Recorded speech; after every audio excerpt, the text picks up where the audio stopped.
बरोबर ना? तर ह्या सेशनची सुरुवात सुद्धा आपण गायत्री मंत्राने करूया.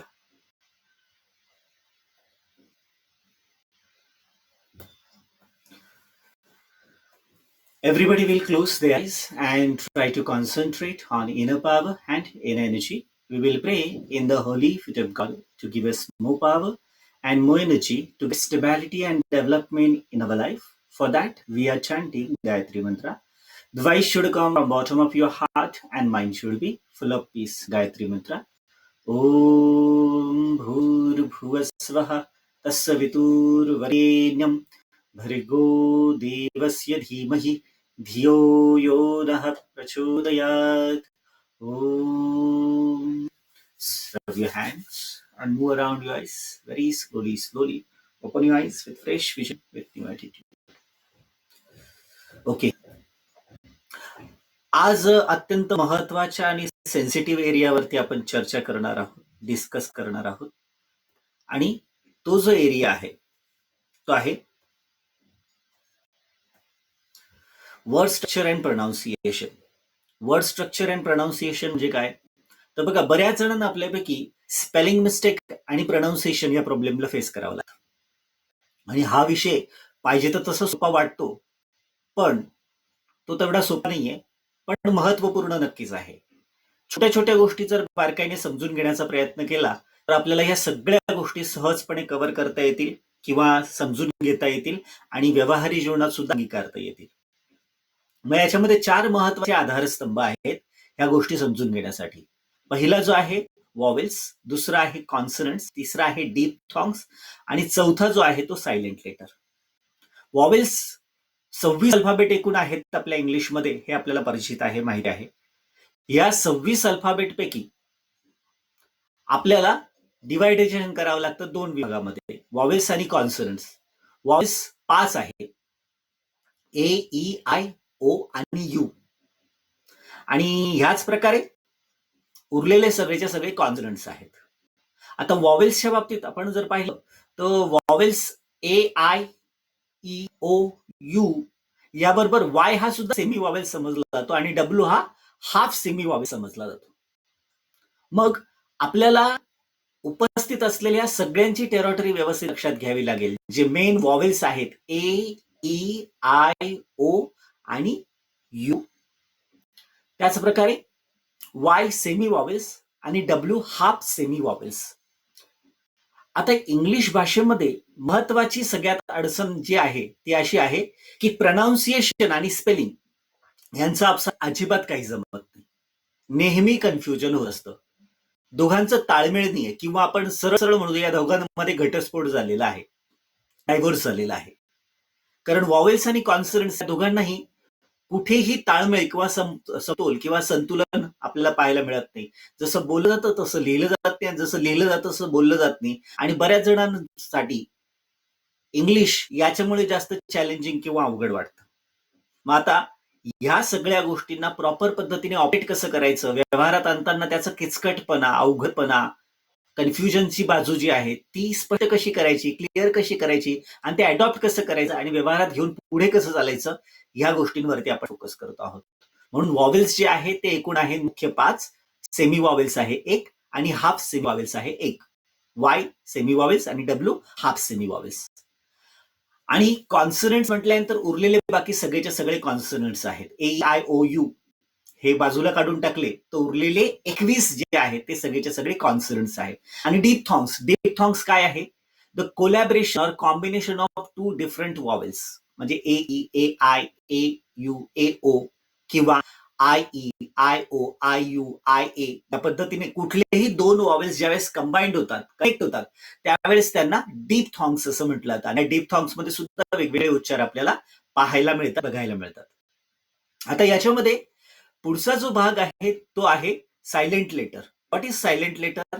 सायलेंट लेटर म्हणजे ज्याचं लिखाणामध्ये अस्तित्व आहे किंवा असतं, पण मात्र उच्चार असताना, वाचत असताना त्याच्याकडे जाणीवपूर्वक दुर्लक्ष देत. अस्तित्व आहे पण आवाज करत नाही. जसं एखादा व्यक्ती आहे, फार शांत असतो, तो ग्रुपमध्ये असला तरी बडबड करत नाही, त्याच्यानंतर गप्पा मारत नाही, शांत आहे म्हणजे आवाज नाही त्याचा. तसंच स्पेलिंग मध्ये त्याचं अस्तित्व आपल्याला दिसतं, पण प्रोनाऊन्सिएशन मध्ये त्याचं अस्तित्व आपल्याला गृहीत धरायचं नाही. त्याला म्हणतात सायलेंट लेटर. मग त्याच्याबद्दलचे सुद्धा नियम आपण पाहणार आहोत. आणि हे 4 जर व्यवस्थित समजून घेतले तर स्पेलिंग मिस्टेक आणि प्रोनाऊन्सिएशन याच्यावर आपल्याला खूप चांगल्या प्रकारे काम करता येऊ शकेल. याच्यामध्ये ज्यावेळेस तुम्ही स्पेलिंग लिहायला सुरुवात करता त्यावेळेस सर्वसाधारणपणे 2 प्रकारचे पॅटर्न आपण फॉलो करतो. एक म्हणजे त्या प्रकारचं स्पेलिंग आपण बऱ्याच वेळा लिहिलेलं असतं, बऱ्याच वेळा आपल्या हाताखालून गेलेलं असतं किंवा बऱ्याच वेळा वाचलेलं असतं. म्हणजे पास्ट मधला एक्सपिरियन्स आणि पास्ट मधली फ्रिक्वेन्सी याच्या आधारे आपण जे आहेत ना ते स्पेलिंग लक्षात ठेवतो किंवा त्याचा वापर करतो. आणि दुसरं आहे कॉमन सेन्सचा वापर करून किंवा मराठी वाराखडी जी आहे ती जर व्यवस्थित प्रॅक्टिसमध्ये झालेली असेल तर त्याचाही वापर करून आपण करण्याचा प्रयत्न करतो. ज्यावेळेस आपण ते बऱ्याच वेळा वाचलेलं असतं किंवा लिहिलेलं असतं त्यावेळेस त्याच्यामध्ये चुका होण्याची शक्यता जवळजवळ नाच्या बरोबरी असते. पण ज्या वेळेस या अशा प्रकारच्या गोष्टी आपण कॉमन सेन्सचा वापर करून ऑपरेट करण्याचा प्रयत्न करतो किंवा मराठी बाराखडी स्वव्यंजन आणि इतर सगळ्या गोष्टी जोडाक्षरांसाठी स्टँडर्डचे नियम हे फॉलो करण्याचा प्रयत्न केला तर तिथे मात्र जे आहे ना कॉमन सेन्स इंग्लिश भाषेमध्ये वापरलाच जात नाही. कारण कधी याची टेरिटरी इतकी व्यापक आहे, इतकी कन्फ्यूज करणारी आहे, ती जर व्यवस्थित समजली तर आणि तरच तुम्हाला ही गोष्ट सुखर, सोपी आणि सहज होऊ शकते. मग ज्या वेळेस आपल्याला ती गोष्ट माहीत असते, आपण ती वाचलेली असते, पण बऱ्याच वेळा ती लिहिलेली असते त्यावेळेस ऍब्सोल्युटली करेक्ट आपलं स्पेलिंग येतं आणि प्रोनाऊन्सिएशन सुद्धा आपलं व्यवस्थित येतं. पण मात्र जर कॉमन सेन्सचा वापर करून आपण ते वापरण्याचा प्रयत्न केला किंवा मराठी बाराखडीच्या स्टाईलने लिहिण्याचा, वाचण्याचा किंवा उच्चार करण्याचा प्रयत्न केला तर मग मात्र मोठ्या प्रमाणात गडबड होते. हा आपल्या सगळ्यांचा अनुभव आहे. आणि त्यामुळे आपल्याला इंग्लिश लँग्वेजमध्ये नियम जे दिलेले आहेत आणि त्यांची जी टेरिटरी आहेत ती गृहीत धरून आपल्याला व्यवस्थित लक्षात घ्यायचं आहे. आता बघा शॅम्पियन शॅम्पियन म्हटल्यानंतर आपण दारूचा एक सगळ्यात महागडा प्रकार, जसं पार्टीमध्ये गेल्यानंतर जे आहेत ना मोठमोठ्या लोकांच्या, श्रीमंत लोकांच्या, सेलिब्रिटींच्या पार्टी असतात तर त्याच्यामध्ये शॅम्पियन असते, फेसाळ असलेली दारू सगळ्यात महागडा प्रकार. किंवा आपण बऱ्याच वेळा एखाद्या रॅलीमध्ये पाहतो, फॉर्म्युला 1 रॅली, कार रॅस वगैरे असेल किंवा क्रिकेटचं कप वगैरे जिंकल्यानंतर जे आहेत ना विशिष्ट प्रकारची एक हिरा डार्क रंगाची बाटली जी आहे लाकडी त्याला बुच असतं ते ओपन केल्यानंतर फेस निघतो आणि तिथे सेलिब्रेट केलं जातं. तर ती जी शॅम्पियन आहे ती आपण बऱ्याच वेळा पाहिलेली आहे आणि तिचा उच्चारही केलेला आहे. पण स्पेलिंगच्या बाबतीत जर पाहिलं तर हे जे असलेले पर्याय जे आहेत ते जर लक्षात घेतले म्हणजे आपण प्रयोग केला गेला होता की शॅम्पियनचं स्पेलिंग काय असू शकतं आणि विद्यार्थ्यांनी त्याच्यावरती संपूर्ण लिखाण करण्याचा प्रयत्न केला होता. मग इथे ह्या सगळ्याच्या सगळ्या शब्दांना आपण इथे स्क्रीनवरती टाकलेलं आहे आणि दुर्दैवाने याच्यापैकी एकही स्पेलिंग बरोबर नाहीये. मग शॅम्पियनचं योग्य बरोबर स्पेलिंग कोणतं आहे? चंपागणे. बघा मित्रांनो की शॅम्पियन जर आपण जर उच्चार लक्षात घेतला तर शॅम्पियन आहे आणि स्पेलिंग लक्षात घेतलं तर चंपागणे आहेत. आणि दोघांचं कोलॅबरेशन जे आहेत ना त्यांचा एकमेकांशी कशाच काही ताळमेळ नाहीये. मग बऱ्याच वेळा अशा प्रकारचे शब्द आपल्याला इंग्लिशमध्ये पाहायला मिळतात किंवा बरेच शब्द पाहायला मिळतात असं म्हटलं तरी चालेल. लेफ्टनंट स्पेलिंग लिहायला लावल्यानंतर सुद्धा मुलांनी केलेले प्रयोग इथे स्क्रीनवरती तुम्हाला दिसत आहेत. पण याच्यामध्ये गडबड काय होते, फ जो आहे तो उच्चारामध्ये आहे पण स्पेलिंग मध्ये कुठेही फ चा वापर केला जात नाही आणि आपण तो फ उच्चाराप्रमाणे लिहिण्याचा प्रयत्न करतो आणि चुका करून टाकतो. याच्यामध्ये यातलं कुठलंही स्पेलिंग बरोबर नाहीये. लेफ्टनंटचं हे स्पेलिंग आहे PH किंवा F असं कुठेही स्पेलिंगचा भाग याच्यामध्ये नाही, पण उच्चारामध्ये मात्र आपल्याला फ चा वापर करावा लागतो किंवा केला जातो. सेम वे कर्नल नावाचं स्पेलिंग जर पाहिलं तर कर्नल हे जे स्पेलिंग आहे ते लिहायला लावल्यानंतर हे अशा प्रकारचे प्रयोग स्क्रीनवर दिसत आहेत. पण इथेही तुम्हाला लक्षात घ्यावं लागेल की कर्नलच्या स्पेलिंग मध्ये आरचा उच्चार होतो पण आर स्पेलिंग मध्ये कुठेही वापरला जात नाही. म्हणून कोलोनेल असं लिहिताना लिहिलं जातं पण उच्चार करताना, बोलताना, प्रोनाऊन्सिएशन मध्ये कर्नल असं उच्चार केला जातो किंवा उल्लेख केला जातो. त्याचप्रमाणे हे जर वरचं स्पेलिंग एखाद्याला वाचायला लावलं आपण तर वाचत असताना सुद्धा मुलांनी प्रयोग करताना माझी, मजी, मागी, मेगी, मेजी, मेगी, मॅगी, माईजी, मगी, मागी, पण याचं खरं स्पेलिंग जे आहे ते वरचं पाहिलं आणि त्याच्याप्रमाणे जर उच्चार पाहिला तर याचा उच्चार आहे मजाई किंवा मजाई. आता तुम्ही म्हणाल सर याच्यामध्ये तर दूर दूरपर्यंत असं वाटत नाही की ही मजा आहे किंवा मजाई असेल. आणि इंग्लिशमध्ये हे जे कन्फ्युजन आहे हे दूर करण्यासाठीच आपल्याला हे 4 आधारस्तंभ व्यवस्थित समजले पाहिजे, असा अट्टाहास आपण करतो आहोत. बघा, AEIOU हे वॉवेल्स आहे, वाय हा सेमी वॉवेल्स आहे आणि डब्ल्यू हा हाफ सेमी वॉवेल्स आहे आणि कॉन्सनंट्स आहे बाकी उरलेले सगळेचे सगळे. आता याच्यामध्ये जर आपण इंग्लिशच्या शब्दांचा अभ्यास करतोय, मग इंग्लिशच्या शब्दांच्या 2 महत्वाच्या प्रॉपर्टी, एक आहे प्रोनाउन्सिएशन, जे बोलताना आणि ऐकताना आपल्याला लक्षात येतं, आणि स्पेलिंग, जे आपल्याला वाचताना आणि लिहिताना लक्षात ठेवावं लागतं. आणि मोस्टली ऍक्टिव्ह जो आहे भाग तो आहे प्रोनाउन्सिएशनचा. कारण काय? कारण आपण आपल्या स्वतःला अभिव्यक्त करत असताना जास्त बोलतो, लिखाणातून आपण सोशल मीडियामध्ये वापर करतो, पण तरी सुद्धा संपूर्ण आयुष्याचं जर कॅल्क्युलेशन केलं तर त्याच्यामध्ये तुम्हाला अभिव्यक्त होताना आवाजाचा, ध्वनीचा, साऊंडचा, व्हॉइसचा वापर केलेला जास्त पाहायला मिळतो. आणि म्हणूनच आपल्याला सर्वात हायएस्ट स्किल जे मिळवायचं आहे ते स्पोकन इंग्लिश. म्हणून तर इंग्लिश स्पीकिंग क्लास असं म्हटलं. मग इंग्लिश स्पीकिंग क्लास म्हणजे फक्त बोलायचंच का? नाही, बोलणं ही सगळ्यात हायएस्ट स्किल आहे. त्याच्यामध्ये ऑटोमॅटिक लिसनिंग, रीडिंग आणि रायटिंग हे येतच आणि अध्यारूत आहे. मग इंग्लिश मधले असे शब्द आपण पाहिले की जिथे एक अल्फाबेट आणि तो एक अल्फाबेट एक शब्द सुद्धा आहे. तर असे 2 उदाहरण स्क्रीनवर दिसतात, ए आणि आय. आय याचा अर्थ मी स्वतः, I am a teacher, I am a trainer, I am a counsellor, I me म्हणून.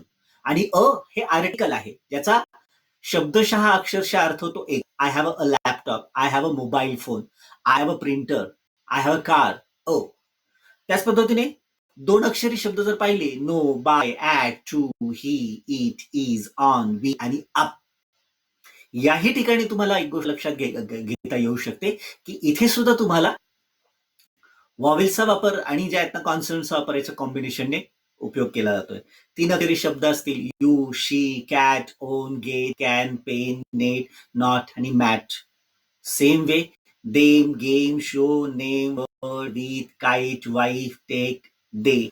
5 अक्षरी शब्द, there, vowel, where, photo, table, taken, chair, crime, those, these. आता मित्रांनो, इथपर्यंतचं जे आहेत ना तिथे कन्फ्युजन आपलं सहसा होत नाही. विशेष करून 4 पर्यंत अल्फाबेट असलेले जे शब्द आहेत ते आपल्याला सहज सोपे जातात. इथे आपलं कन्फ्युजन नाही होत. म्हणजे तुम्ही चेक केलं, तुमच्या स्पेलिंग मिस्टेक ज्या होतात किंवा उच्चार करण्याच्या पद्धतीमध्ये जिथे चुका होतात ना, ते साधारणपणे 6, 7, 8, 9 आणि तिथून पुढे असलेले जे शब्दांची संख्या, अक्षरांची शंका असलेले शब्द जे आहेत तिथे कन्फ्युजन होतं. म्हणजे 6 अक्षरी शब्द आहेत तिथे कन्फ्युजन होऊ शकतं. आणि तुमचा इंग्लिशचा स्तर जसा जसा चांगला होत जातो तसं तसं जे आहेत ना, ही कम्फर्ट झोन जी आहेत ना ती व्यापक होत जाते. जसं सुरुवातीला अल्फाबेट तुम्हाला व्यवस्थित जमतात, अल्फाबेट ते तयार होणारे छोटे छोटे 2-2 अक्षरी शब्द जमायला लागतात, 3 अक्षरी शब्द जमायला लागतात. जसं तुमचं ट्रान्झॅक्शन वाढतं इंग्लिश बरोबर तसं तसं ते व्यापक जातं. आणि नंतरची स्थिती येते की स्पेलिंग मिस्टेक आणि प्रोनाउन्सिएशन या सगळ्या गोष्टी तुम्हाला सहज सोप्या वाटतात. जसं मातृभाषेमध्ये आपल्या कुठल्याही प्रकारची अडचण येते तसं इंग्लिशमध्येही सहजपणे होणार. जेवढा जास्त कालावधी तुम्ही द्याल, जेवढे जास्त स्वतः इन्व्हॉल्व कराल, तेवढा तुम्हाला त्याचा बेनिफिट उचलत जातो. त्याचप्रमाणे पुढचं 7 अक्षरी शब्द English, thought, network, classic, college, success, surname, present, subject, school, किंवा अगदी 8 अक्षरी जरी असले, position, passbook, computer, illusion, position, customer, function, politics, त्याच्यानंतर होमवर्क, ॲनिमेशन, या सगळ्या गोष्टी त्याच्यामध्ये इन्क्लुडेड आहेत. सेम वे इथे जर आपण पाहिलं की वॉवेल्सचं फंक्शनल एरिया काय आहे, तर इथे जर तुम्ही ऑब्झर्वेशन केलं टेबलमध्ये तर एक गोष्ट तुम्हाला समजेल किंवा लक्षात येईल. कोणती? की वॉवेल्स नसलेला शब्द तुम्हाला टेबलमध्ये कुठेही पाहायला मिळत नाही. बघा ना, ऑब्झर्वेशन करा, ए आणि आय स्वतः सुद्धा वॉवेल्सच आहे. नो मध्ये ओ आहे, बाय मध्ये वाय सेमी वॉवेल आहे, ऍट मध्ये ए आहे, टू मध्ये ओ आहे, ही मध्ये ई आहे, इट मध्ये आय आहे, इज मध्ये आय आहे, ऑन मध्ये ओ आहे, डब्ल्यू मध्ये ई. म्हणजे प्रत्येक शब्दामध्ये तुम्हाला A, E, I, O, U, Y किंवा डब्ल्यू यांचा वापर केला गेलेला पाहायला मिळतो. म्हणजे वॉवेल्स आणि सेमी वॉवेल्स यांच्या वापराशिवाय इंग्लिशमध्ये शब्दच तयार होत नाही असं जरी म्हटलं तरी ती अतिशयोक्ती ठरणार नाही. मग टेबलवरच कशाला, या टेबल जो दिसतोय त्याच्या बाहेर जरी जाऊन आपण विचार केला आणि इंग्लिशचं कुठलंही पुस्तक अगदी 35 ते 40 शब्द असलेली ऍडव्हान्स डिक्शनरी जरी पाहिली तर त्या ऍडव्हान्स डिक्शनरीमध्ये सुद्धा तुम्हाला ही गोष्ट लक्षात येते की इथे सगळ्याच्या सगळ्या टेबलमध्ये किंवा डिक्शनरीच्या 40,000पेक्षा जास्त किंवा ओव्हरऑल इंग्लिशमध्ये जे काही अधिकृत शब्द आहेत त्याच्यामध्ये तुम्हाला वॉवेल्स कंपल्सरी वापरायला मिळतो, पाहायला मिळतो, ऐकायला मिळतो, वाचायला मिळतो. म्हणजे वॉवेल्स हे इंग्लिशचं ऑक्सिजन आहे. त्याच्याशिवाय इंग्लिश जे आहेत ना श्वास घेऊ शकत नाही. आणि हा जो वॉवेल्स आहे तोच नेमका आपल्याला गडबड करतो किंवा तोच नेहमी आपल्या मनामध्ये जे आहेत ना गोंधळ निर्माण करतो. बघा आता ह्या वॉवेल्सला अगदी चांगल्या प्रकारे समजून जर घ्यायचं असेल तर इथे आपल्याला लक्षात घ्यावं लागेल वॉवेल्सची भूमिका सर्वात मोठी आहे. प्रत्येक शब्दामध्ये टेबलमध्ये सुद्धा तुम्ही पाहिलं तर सगळं अगदी रक्तरंजित टेबल झालेला दिसतो आहे. प्रत्येक शब्दामध्ये तुम्हाला वॉवेल्स हा दिसतोय आणि आहेच. आता ह्या वॉवेल्सचा आपल्याला व्यवस्थित समजून घ्यायचं असेल तर त्याचे उच्चार किती प्रकारे करतात इंग्लिशमध्ये किंवा किती प्रकारे केले जाऊ शकतात हे आपल्याला समजलं तर त्याच्यापैकी एक उच्चार पकडणं आणि त्याचे छोटे छोटे मायक्रो लेवलचे जे रूल्स आहेत ते आपल्याला अडॉप्ट करणं सोपं जाईल. आता जसं सुद्धा फॉर एक्झाम्पल एखादा टेररिस्ट विशिष्ट एअरपोर्टवर येणार आहे असं इंटेलिजंट ब्युरो पोलिसांना खबर मिळाली, बातमी मिळाली तर एअरपोर्टवरती साध्या वेशातली पोलिस तिथे जे आहेत ना अपॉइंट केले जातात. आणि हे जे पोलीस अपॉइंट केले जातात यामध्ये त्यांना त्या टेररिस्टचा जो उपलब्ध असलेला फोटो आहे त्याच्यात खूप सगळे एडिट करून ते फोटो त्यांना प्रोव्हाइड केले जातात.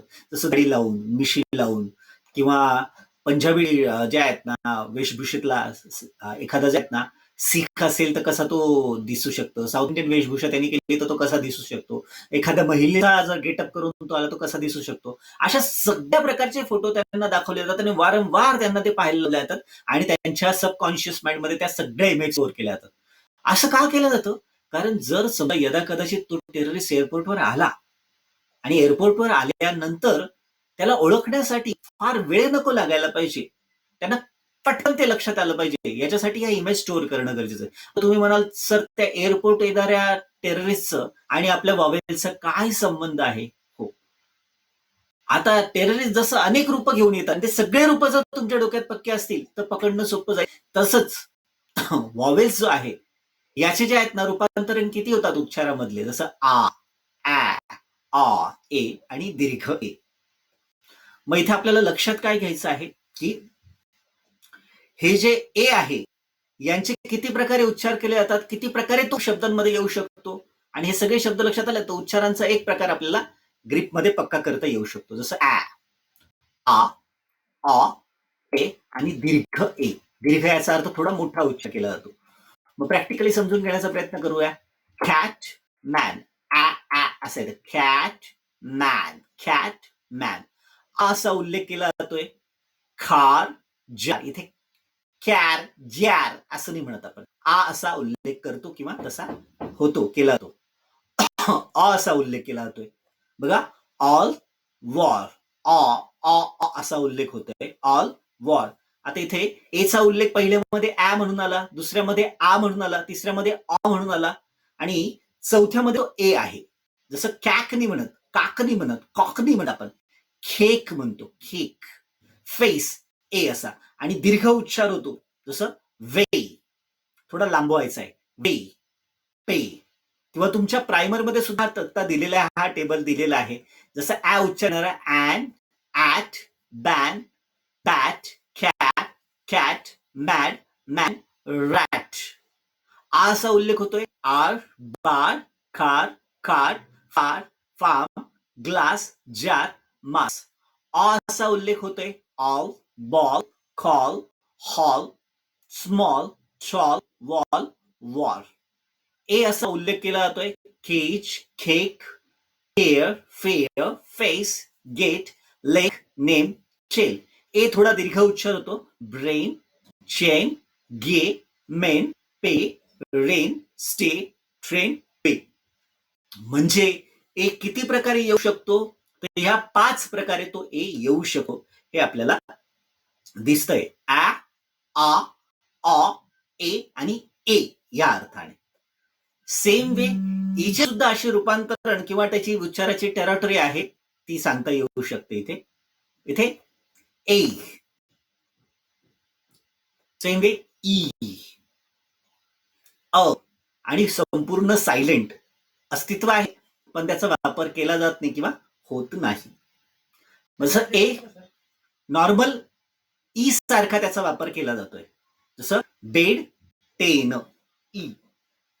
सेम वे ई असा उल्लेख केला जातोय जसं वी, शी, वी, शी. अ असा उल्लेख केला जातोय फेप, आफ्टर, ई. आता इथे बऱ्याच जणांची तक्रार अशी असते, सर पेपरचं स्पेलिंग लिहिताना असं नाही वाटत का एच्या जागी ई झालाय, ईच्या जागी ए झालेला आहे. तर मित्रांनो हीच तर गंमत आहे की तिथे तुम्हाला टेरिटरी एकमेकांची वापरली गेलेली पाहायला मिळते. जसं पापेर नसून ते पेपर आहे, पण लिहिताना मात्र पापेरच लिहिलं जातं. आफ्टर असं कधी म्हटलं नाही, ते आफ्टर म्हटलं जातं, कारण ईचा उल्लेख इथे अ असा होतो आहे आणि ते आपल्याला लक्ष समजावं लागेल. आणि सायलेंट लेटर म्हणजे ज्याचा लिहिताना वापर करायचा आहे, पण मात्र वाचताना उच्चार करताना त्याचा वापर केला जात नाही किंवा होत नाही.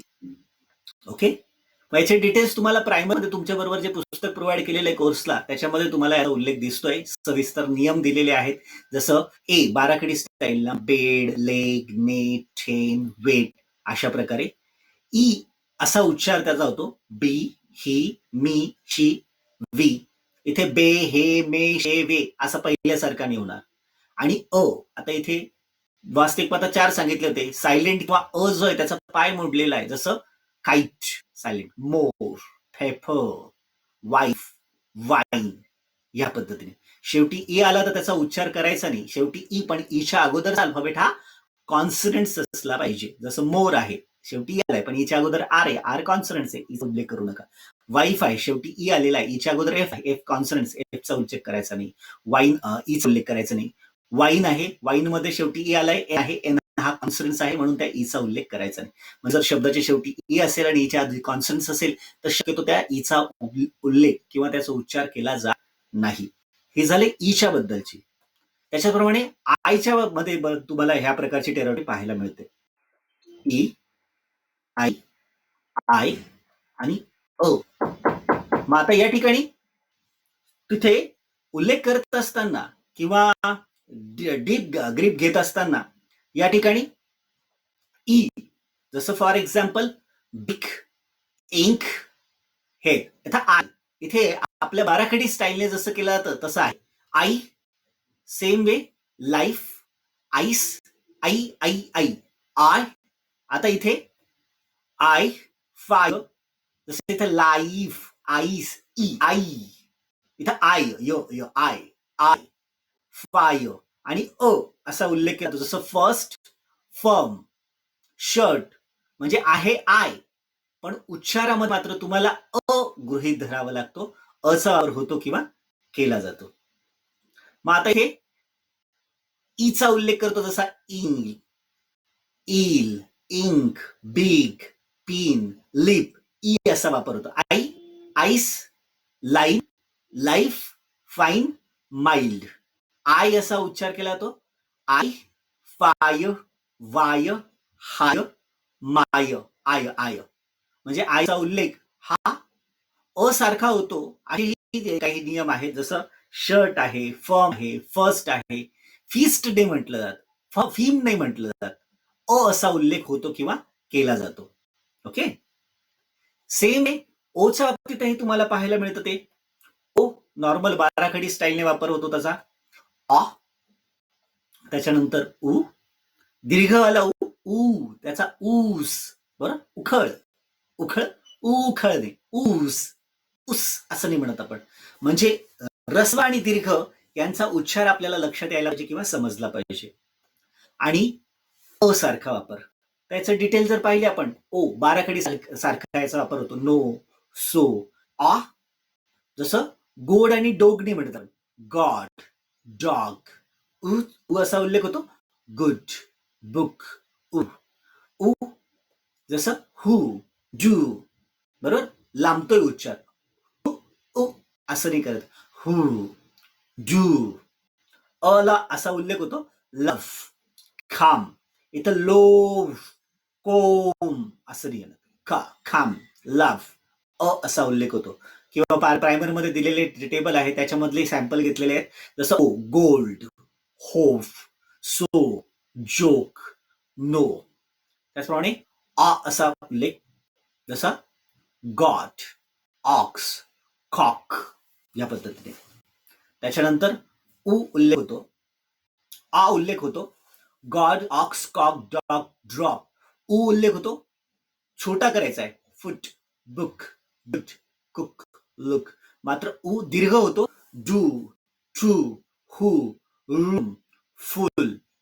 असा उच्चार केला जातो, सन, खम, सम, लव, मंथ. आता ओच्या नंतर ज्यावेळेस डब्ल्यू येतो ना, त्या डब्ल्यूचा उच्चार केला जाते, जसं लो, रो, बो, शो, क्रो या पद्धतीने. ओके. सेम वे यूच्या संदर्भातली टेरिटरी इथे लक्षात येते. यूच्या संदर्भातली टेरिटरी जसं त्यानंतर यू, उ आणि आ. यू, यु आणि आ अशा पद्धतीने. मग याच्यामध्ये नॉर्मल सारखा बट, ख, आणि बाखडी स्टाईलने put, push, you, use, duty, your, pure, sure आणि असा उल्लेख होतो बाय, गाय. आता इथे सारखा उल्लेख तिथे तुम्हाला टेबलमध्ये दिसतो आहे. सॉरी. मग इथे but, cup, sun, curd, duck, असा उल्लेख आहे. Put, pull, push, bull, bush. असा सारखा उच्चार, पण तो रस्व आहे, छोटा करायचा आहे. आणि यू ज्याचा उच्चार लांब करतो, लॉंग प्रोनाउन्सिएशन आहे. Duty, unity, durable, use, cute. बरोबर.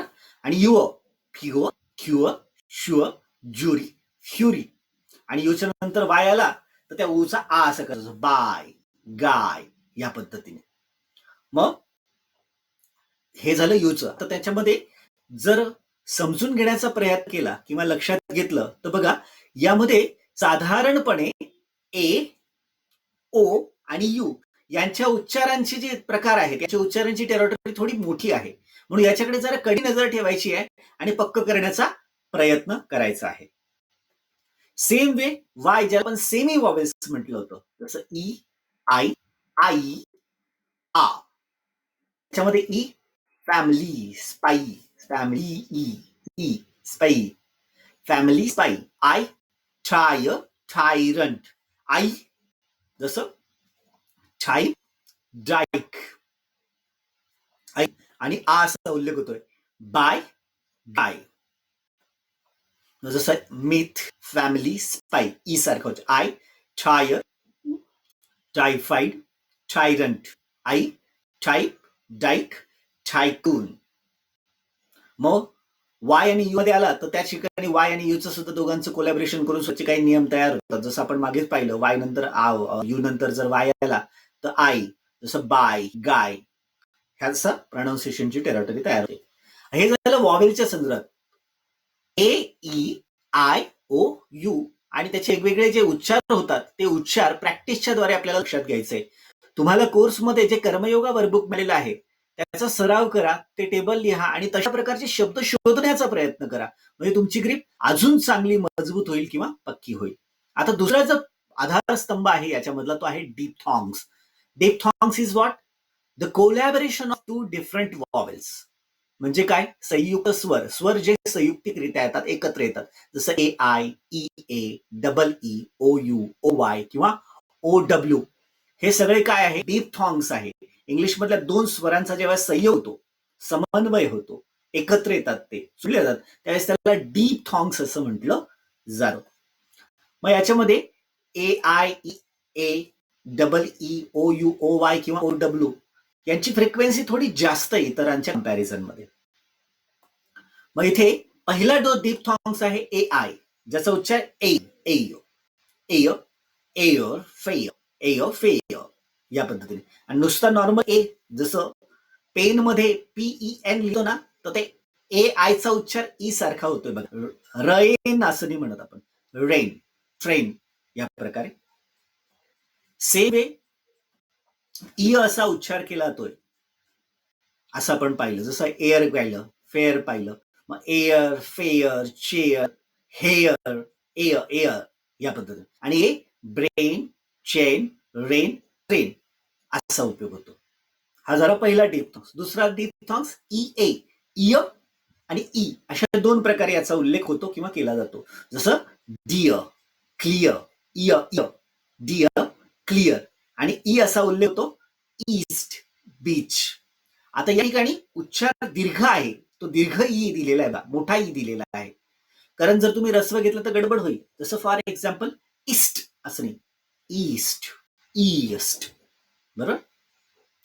बीच, इथे बीच आणि बीच दोघांचा रस्व दीर्घ उच्चार, याच्यामुळे अर्थ बदलतो, त्याचं स्पेलिंगही बदलतं. उच्चारांकडे कडवी नजर ठेवावी लागेल आपल्याला. जसं वी वेंट टू बीच म्हणजे आम्ही समुद्र किनारे गेलो होतो. वी वेंट टू बीच मग आम्ही कुत्रीकडे गेलो होतो असा अर्थ होतो. फिमेल व्हर्जन डॉगचं जे आहे त्याला बीच म्हटलं. आणि इंग्लिशमध्ये ही एक प्रकारची शी सुद्धा आहे. म्हणून याच्यामध्ये व्हॉवेल्स, कॉन्सोनंट, डिप्थॉंग्स याच्यावरती आपल्याला जरा बारकाईने सूक्ष्म नजर ठेवावी लागेल आणि त्याचा सगळा चांगला सर्व करावा लागेल. मग इथं इय, क्लिअर, डिअर, इयर, इय, E, beach, east, heat, steam या पद्धतीने. सेम वे इय, डबल ई, जसं free, bee, sleep, deep, heal, sleep, E, E, E लांबतोय थोडा. Free, bee, sleep, deep, heal, sea. दीर्घ उच्चार केला जातोय किंवा होताना आपल्याला दिसतोय किंवा पाहायला मिळतं. बरोबर. आता सेम वे याच्यामध्ये हे सगळेचे सगळे उल्लेख जे पाहिले ते दीर्घ आहेत, त्याचा अर्थ तुम्हाला माहिती आहे. सेम वे इथे ओ यू, आव आणि आव किंवा आव. जसं फॉर एक्झाम्पल माउथ साऊंड, आव, माउथ साऊंड. आणि आ किंवा आव जसं बॉर्न, आवर, बॉर्न, आवर या पद्धतीने. सेम वे इथे आव, माउथ, राऊंड, साऊथ, साऊंड, आव, आव, आव, बॉर्न, काफ, आवर, आवर या पद्धतीने त्याचा उल्लेख होतो किंवा केला जातो. ओ यू, ऑय, ऑय जसं बॉय, ऑय, ऑय, बॉय, ऑय, ऑय, जॉय, ऑय, ऑय, जॉय, रॉयल, ऑय असा उल्लेख त्याचा होतो किंवा केला जातो आहे. मग इथे बॉय, जॉय, रॉयल, टॉय, ऑय, ऑय असा उल्लेख त्याचा होतो. ओ आणि डब्ल्यू हे डिप्थॉंग्स आहे. याचाही वापर कशा प्रकारे करतात. जसं उ असा उल्लेख होतो. काऊ, नाऊ, हाऊ, बाऊ, आऊ, उ, आ, उ, बरोबर. मग या ठिकाणी डब्ल्यू ला आपल्याला ओ आणि डब्ल्यू ला एकत्रित उच्चार द्यायचा आहे. बाऊ, बी, बा, ओ डब्ल्यू साठी उ, बाऊ, खाऊ, हाऊ, नाव या अर्थाने. सेम वे हे झालं डिप्थॉंगच्या बाबतीत. आणि तिसरा जो पिलर आहे तो पिलर याच्यामध्ये पाहायला मिळतो आहे कॉन्सनंटचा, म्हणजे उरलेले 21. आता 21 मध्ये ज्यांच्या प्रोनाउन्सिएशन मध्ये बऱ्याच वेळा गडबड होतात ते असे ठराविक 5 आहे. जसं सी आहे, सीचा उल्लेख कधी कधी सीने सुद्धा होतो, म्हणजे सने होतो, आणि कधी कधी कने सुद्धा होतो. आता जसं उदाहरण पाहायचं झालं तर कॅट, क्रिकेट, खबर, ख ख असा होतो. पण काही ठिकाणी सचा वापर होतो. बऱ्याच याच्यामध्ये वाय बरोबर किंवा आयचा उल्लेख केला जातो. तिथे सी जो आहे ना तो स म्हणून येतो. जसं for example cell, cycle, circus, cylinder, स, सेलफोन. दोन प्रकारे क आणि स. त्याचप्रमाणे जीचा उल्लेख सुद्धा ग आणि ज अशा दोन्ही प्रकारे केला येतो. जनरली ग गणपती सारखा, गन, गेम, गेट, गो, ग. आणि ज जसं जर्मनी, जर्मनीचं स्पेलिंग जे ने सुरू होत नाही मित्रांनो, तर जी ने होतो.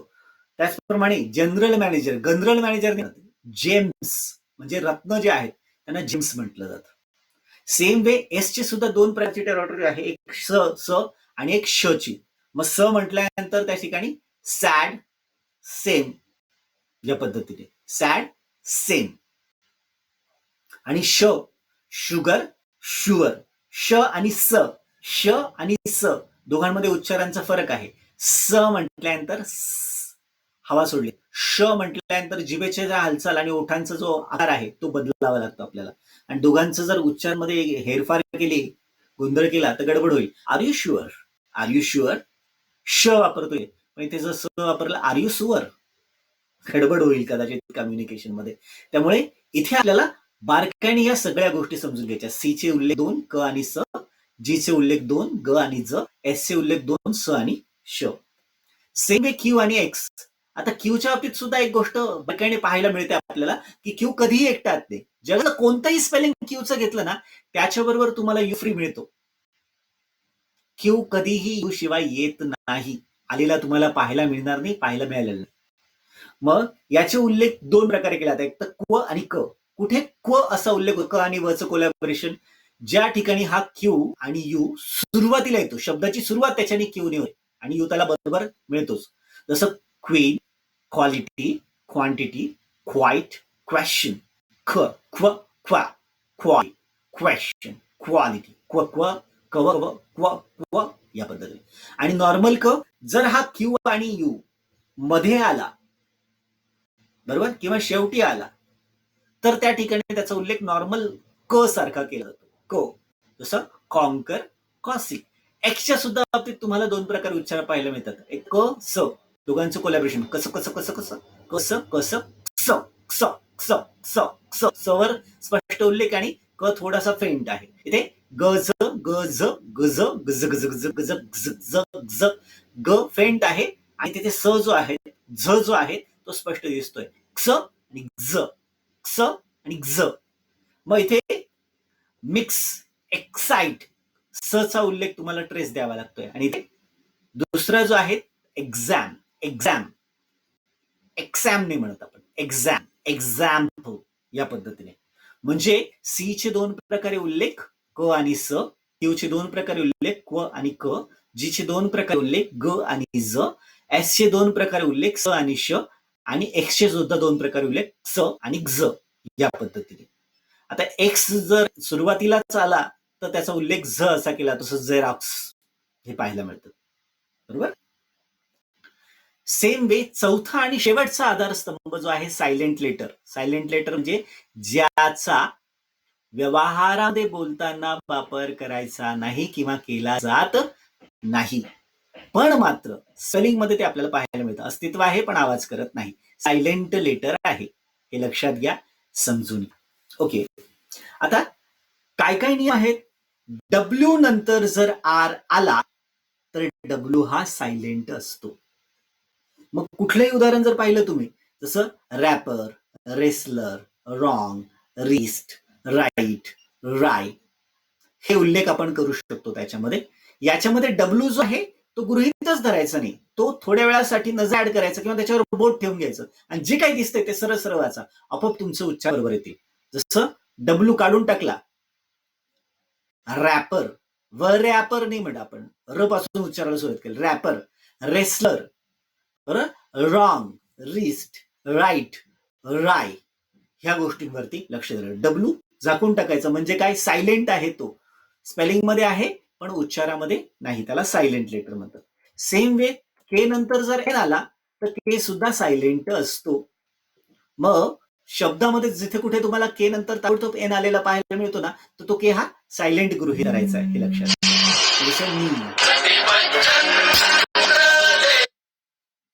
नॉट, बरोबर, know, knight, knife, knock, knowledge, हे त्याच्या संदर्भात आपल्याला पाहायला मिळतात. बरोबर.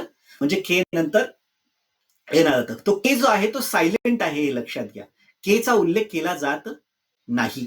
म्हणजे बघा तिथे तुम्ही के वर ठेवला तर जे काही दिसतं ते वाचायचं. नी, नॉट, नाव, नाईट, बरोबर. नाईट म्हणजे रात्र नाही, सरदार.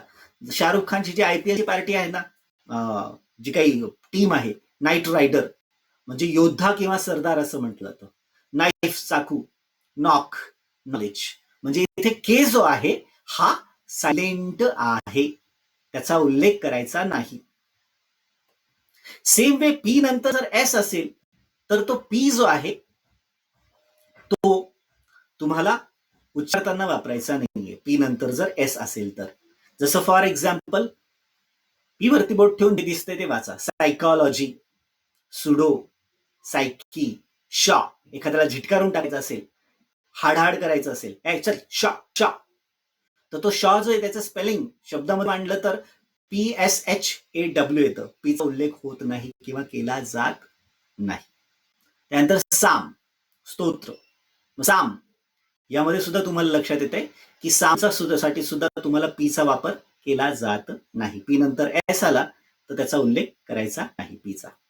सेम वे डी नंतर जर जी आला तर डी हा सायलेंट असतो. जसं फॉर एक्झाम्पल लॉज. आता डी आणि जी एकत्र हा सुरुवातीला नाही येणार, तुम्हाला मध्ये पाहायला मिळतो बऱ्याचदा. मग तिथे लॉज आहे बघा, लॉज. लॉज डी जो आहे तिथे लॉज असं म्हणतात आपण. लॉज डी असताना सुद्धा तो सायलेंट आहे. डायरेक्ट आपण काय करतो, डी ला अवॉइड करून क्रॉस करून जी जो आहे त्याच्यावर जम्प केलेला आहे. ब्रिज त्याच्यावर पण जी मध्ये जम्प केलेला आहे. ब्रिज.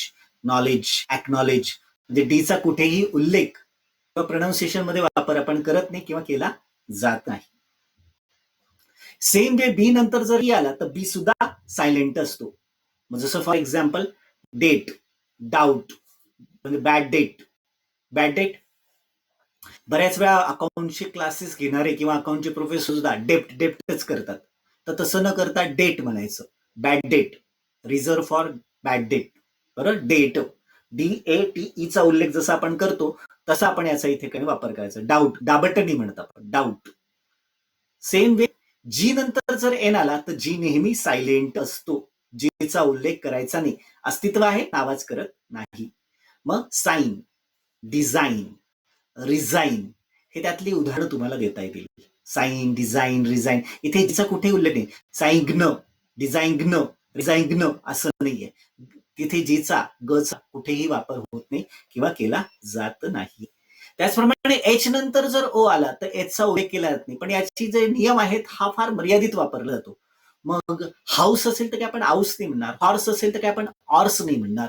मग याचा वापर कुठे राहतो, विशिष्ट काही शब्द निवडक त्या ठिकाणी तुम्हाला उच्चार लक्षात घ्यावे लागतील. जसं ऑनर आहे, ऑनेस्ट आहे, आवर आहे. हे असे शब्द आहेत की ज्याच्यामध्ये एचचा वापर नाही करत. एचवर बोट ठेवायचं. ऑनर, ऑनेस्ट, आवर या पद्धतीने त्याचा उल्लेख होतो किंवा केला जातोय. सेम एम नंतर जर बी आला तर बी सायलेंट असतो. म्हणजे त्याचं अस्तित्व आहे पण तरी सुद्धा उच्चार करत असताना त्याचा वापर होत नाही किंवा केला जात नाही. त्याचप्रमाणे हे काही उदाहरणं दिलेली आहेत बघा. एम नंतर बी आलं तर बी सायलेंट होत त्याची. जसं बॉम्ब, कोंब, थंब. काही जण काय करतात, वर्णकलच उच्चार करतात. जसं बॉम्ब, कोंब, थंब. तो ब नाही वापरायचा आहे कारण बी सायलेंट इथे. बॉम्ब, खंब, थांब. बरोबर. बीचा उल्लेख होत नाही, तो सायलेंट आहे. एस नंतर जर सी आला तर सी सुद्धा सायलेंट असतो. या ठिकाणी सायन्स, विज्ञान. बरोबर. तर तिथे बघा तुम्ही सीचा उल्लेख नाही केलाय. स जो आहेत ना तिथून उल्लेख सुरू झालेला आहे. त्यानंतर सेप्टर किंवा सीन, सेंट, सुगंधी अत्तर. बरोबर. या ठिकाणी सेंट तिथे सुद्धा तुम्हाला एसचा उल्लेख होतो पण सीचा कुठेही उच्चारामध्ये सहभाग दिसत नाही किंवा पाहायला मिळत नाही. सेम वे एल नंतर जर डी आला तर एलचा सुद्धा उल्लेख करायचा नाही किंवा केला जात नाही. जसं फॉर एक्झाम्पल वुड, कुड, शुड, वुल्ड, कुल्ड, शुल्ड असं आपण म्हणत नाही. तिथे ओ आणि एल हा सायलेंट आहे. त्याचा उल्लेख करू नका किंवा त्याचा उच्चार करू नका. वुड, कुड, शुड हे स्टँडर्ड आहे. एल इथे सायलेंट आहे कारण त्याच्यानंतर डी आलेला आहे. सेम वे एल नंतर जर एम आला तर एल जो आहे हा इथे सायलेंट असतो. ओके. मग इथे पाम, काम, बाम, पाम. इथे पालम, काम, कालम किंवा बालम असं नाही म्हटलं जाणार. एलचा उल्लेख नाही करायचा तिथे. पाम, काम, बाम. पाम तळहात, पामोलॉजिस्ट, पाम. बरोबर. तळहात.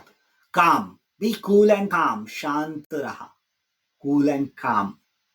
त्यानंतर बाम, डोकं दुखायला लागल्यानंतर, हेडॅक झाल्यानंतर जे वापरतात, काही जण काय करतात माहिती, त्याचा उल्लेख एकदम वेगळ्या विचित्र पद्धतीने करतात. बॉम्ब आहे का तुझ्याकडे? बॉम्ब. आपल्याला काही डोकं उडवायचं नाहीये, डोक्याला लावायचंय ते दुखण्यासाठी. तो बाम आहे, बाम. बॉ नाही, बा बाम. हा बॉम्ब नाही. बरोबर. म्हणून उच्चाराकरता आपल्याला जरा विशेष लक्ष द्यावं लागेल, केंद्रित करावं लागेल. एल नंतर एफ आला तर सुद्धा एल हा सायलेंट असतो. जसं for example half, calf. Half, half, काल्फ असं आपण म्हणत नाही. Half, HALF, half. एल. काफ, CALF, काफ. हाफ, काफ. अशा पद्धतीने. सेम वे या ठिकाणी एल नंतर जर के आला तर एल सुद्धा सायलेंट असतो. जसं for example talk, walk, folk. जसं फोक म्युझिक, फोक डान्स, लोकनृत्य, लोकसंगीत. बरोबर. फोक सॉंग, लोकगीत. मग टॉक, टॉल्क, वॉल्क, फॉल्क असं नाही म्हणत. एलचा उल्लेख करायचा नाही किंवा केला जात नाही. टॉक, वॉक, फोक या पद्धतीचा उल्लेख होतो किंवा तो केला जातो. एम नंतर जर एन आला तर एन सुद्धा तिथे सायलेंट असतो. जसं फॉर एक्झाम्पल या ठिकाणी कॉलम, हिम, डॅम. एम नंतर एन आला तर एनचा सुद्धा उल्लेख होत नाही किंवा केला जात नाही. कॉलमनं असं नाही म्हणत आपण, हिमणं असं नाही म्हणत, डॅमनं असं म्हणत नाही. Damn, damn it, damn. Hymn ईशस्तुत असेल, परमेश्वराची स्तुती करण्यासाठी जे स्तोत्र वापरलं तर. कॉलम, स्तंभ. बरोबर. उभा, आडवा जो आहे तो रो, उभा आहे तो कॉलम. कॉलम. बरोबर. कॉलम, हिम, डॅम. त्याचप्रमाणे आय नंतर जर जीएच आला तर या जीएचचा सुद्धा उल्लेख केला जात नाही किंवा केला नाही पाहिजे. मग इथे उदाहरणासाठी जर पाहिलं, आय नंतर जीएच आला तर जीएचचा उल्लेख केला जात नाही. जसं फाईट, ब्राईट, लाईट, एट. आता या ठिकाणी सुद्धा तुम्ही समजून घेतलं तर त्या आय नंतर जीएच आलेला आहे तर फा, FEI आणि ट, फाईट. जीएचचा कुठेच ना ग म्हणून आलेला, ना ह म्हणून आला किंवा एकत्रित घ म्हणून आलेला. फाईट. ब्राईटचं सुद्धा BR, ब्रा, आय साठी ई आणि टी साठी ट, ब्राईट.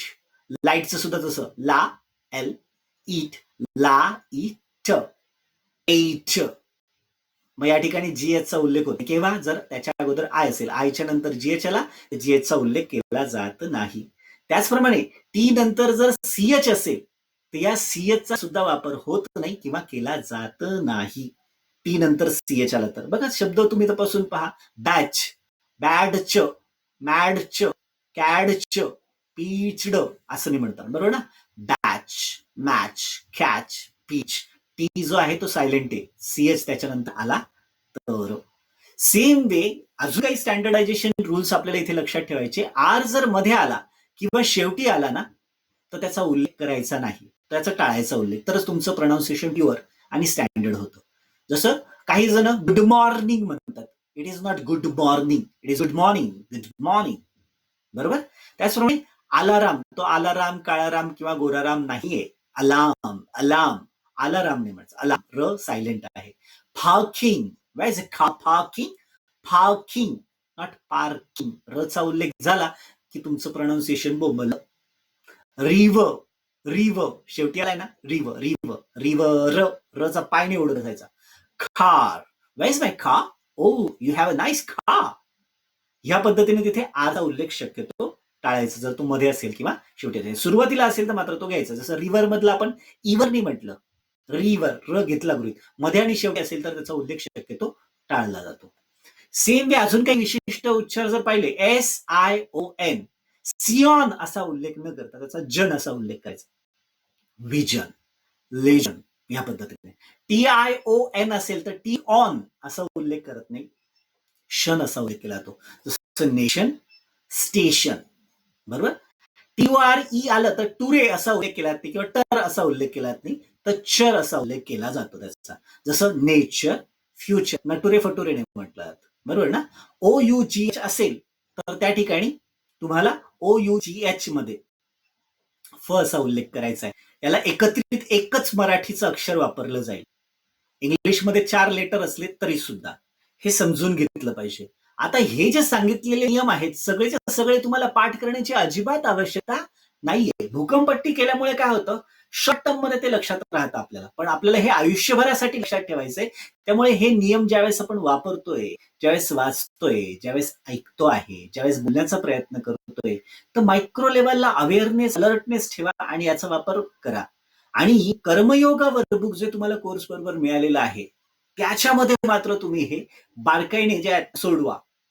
कॉपी पेस्ट करू नका, इकडून तिकडून उचलू नका. इंटरनेटचा वापर केला तर चालू शकतो, डिक्शनरीचा वापर केला तर चालू शकतो. ते असलेले 4-5 पानं जे आहेत ते कायमस्वरूपी तुम्हाला सबकॉन्शियस माइंड मध्ये जे आहेत ना, नॉलेज स्टोअर करायला मदत करतील. म्हणजे ओव्हरऑल जर पाहायला गेलं तर प्रोनाउन्सिएशन आणि स्पेलिंग ह्या दोन्ही गोष्टींना ट्रॅप करण्यासाठी, डिफीट करण्यासाठी हे 4 महत्वाचे टूल प्रायमरी लेवलवर मदत करणारे ठरतात. कुठले कुठले सांगितले? वॉवेल्स, डीप थॉट्स, कॉन्सनंट्स आणि सायलेंट लेटर.